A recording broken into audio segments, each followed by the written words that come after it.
Hello friend, আসসালামু আলাইকুম। Daily food মাইস্টাইল কুকিংয়ে সবাইকে স্বাগতম। আমি আবার চলে এসেছি একটা নিউ রেসিপি নিয়ে। দেখতে পাচ্ছ আমি যে পালং শাকের ডাঁটি আর পাতাগুলো আমি একদিন রেসিপি বানিয়ে দেখেছি। আর একটা পালং শাকের ডাঁটি, তো সেটা দিয়ে আমি একটা রেসিপি বানাবো। তো সবজিগুলো আমি আগে কেটে কুটে পানিতে ধুয়ে রেখে দেবো। দেখতে পাচ্ছ আমি শাকগুলো আগে কেটে নেবো। একটা নিরামিষ রান্না করব আর একটা চিকেন রান্না করব। দেখতে পাচ্ছ আমার সব কাটা হয়ে গেছে। আদা রসুনের পেস্ট বানিয়ে নেব আমি।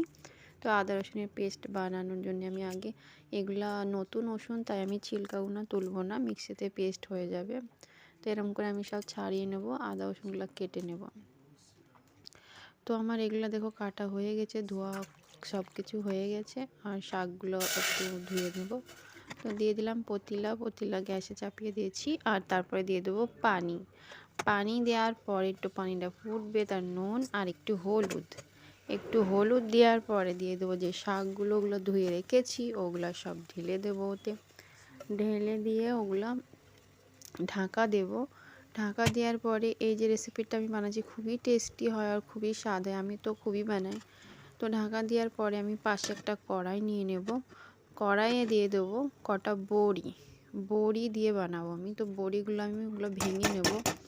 তো ভেঙে নেওয়ার পরে তারপরে দিয়ে দেবো একটু তেল দেওয়ার পরে আমি ওতে দিয়ে দেবো একটু ভাজা করে নেব। ভাজা করে নিই। ওই যে শাকটা দিয়েছি সিদ্ধ করতে, ওতে দিয়ে দেব। ওতে দেওয়ার পরে এটাও বড়িটাও সিদ্ধ হবে, শাকটাও সিদ্ধ হবে একসাথে। তো ওই যে দেওয়ার পরে আমি বড়িগুলো ঢালার পরে ওটা ঢাকা দেব। আর যদি একটু পানি কম হয় তো পানি ওপর থেকে দিতে পারো। তো এই যে দেখতে পাচ্ছ খুব সুন্দর আমি এটা নেড়ে চেড়ে রেখে দেবো আবার ঢাকা দিয়ে। ঢাকা দেওয়ার পরে সিদ্ধ যখন হয়ে যাবে তখনই আমি ফের ওই কড়াতেই দিয়ে দেব একটু তেল আর 5 ফোড়ন আর রসুন থেতো আর কাঁচা ঝাল, ওটা দিয়ে একটু ব্রাউন করে নেব। ব্রাউন করার পরে ওই যে শাকটা বড়িটা সিদ্ধ করে রেখেছি ওটা ঢেলে দেব। খুবই মজার রেসিপি, খেয়ে দেখবে খুবই সেই স্বাদ। তো দেখতে পাচ্ছ দেওয়ার পরে ওটা একটু ব্রাউন হবে। ব্রাউন হওয়ার পরে আমি ঢেলে দেবো ওই সবজিটা। তারপরে পাশে যে মশলা আমি কিছু দেব না, কারণ এই সিম্পল নিরামিষ রান্না।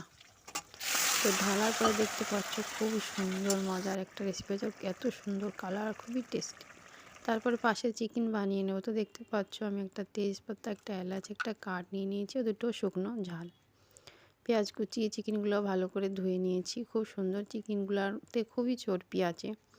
আর আদা রসুন পেস্ট আর কাঁচা ঝাল। তো মাটির হাঁড়িতে বানাবো, তো মাটির হাঁড়ি আর পাশে একটা কড়াই দিয়েছি, কড়াতেও তেল দেবো, মাটির হাঁড়িতেও তেল দেবো। তেল দেওয়ার পরে গরম হওয়ার পরে যে এগুলা দিয়েছি ওগুলো ঢেলে দেবো। চিকেনগুলো আমি একটু কড়াতে ভেজে নেব। নুন আর একটু হলুদ সামান্য একটু ভাজা করে নেব জাস্ট। তো চিকেনগুলো তো আমি দিয়ে দিয়েছি।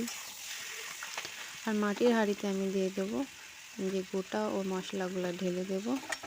ঢেলে দেওয়ার পরে ওটা একটু কষিয়ে নেব। তো একটু নুন আর হলুদ একটু দিয়ে এটা কষাতে থাকবো। একটু ভাজা একটু ভালো সুন্দর ভাজা হয় জাস্ট, আর সুন্দর ভেতরে নুন আর হলুদটা চলে যায়। তো তেলটা আমার গরম হয়ে গেছে মাটির হাঁড়িতে। তো দিয়ে দেবো এটা আমি যে খাড়া মশলা ওটা দিয়ে দেবো। তারপর পেঁয়াজ কুচি ঢেলে দেবো। পেঁয়াজ কুচি ঢালার পরে একটু ব্রাউন হয়ে যাবে, নাড়াচাড়া করে এটা একটু ভাজা করে নেব। তারপরে এতে আমি দিয়ে দেব আদা রসুনের পেস্ট, কাঁচা ঝালগুলো আগে দিয়ে দিলাম, কারণ একটু ভাজা হবে তেলে, খুব ভালো। তো এই আমার এদিকে এটা ভাজা হয়ে গেছে, গ্যাসটা অফ করে দেবো। আর এতে আমি দিয়ে দেবো একটু আদা রসুনের পেস্টটা দেওয়ার পরে নাড়াচাড়া করে নেব একটু ভালো করে। নাড়াচাড়ার পরে একটু সামান্য পানি দেব।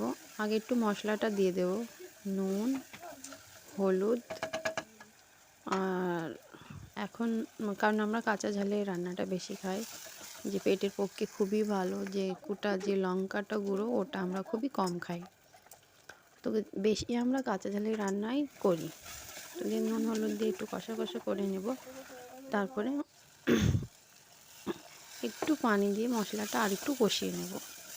কষানোর পরে তারপরে দিয়ে দেবো চিকেনগুলো দিয়েও একটু নাড়াচাড়া করে নেব। এই যে দেখতে পাচ্ছ আমি এতে ঢেলে দিচ্ছি। এতে একটু ভাজা হয়ে গেছে, নুন হলুদটা ভেতরে গিয়েছে, একটু ভাজা হয়ে গেছে। এই দেখুন এতেও একটু কষিয়ে নেব।